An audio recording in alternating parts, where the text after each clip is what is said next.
Битолскиот надпис или битолска плоча е откриен во 1956 година во битолската Сунгур-Чаушбегова џамија, а денес се наоѓа во завод и музеј во Битола.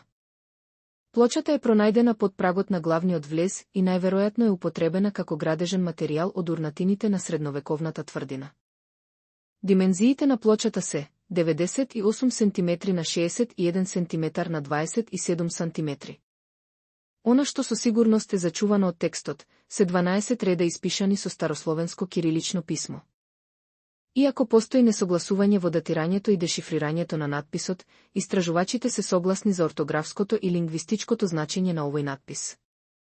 Главниот проблем на оваа плоча е нејзиното датирање, бидејќи на неа не е зачувана јасно годината за нејзината изработка. Па така денеска постојат 4 групи на научни поделби. Една група тврди дека таа плоча е од 1218 година, втората група смета дека плочата е од периодот 1015 до 1018 година, третата група смета дека постои можност плочата да е од 13 век, а четвртата група сметаат дека станува збор за фалсификувана плоча.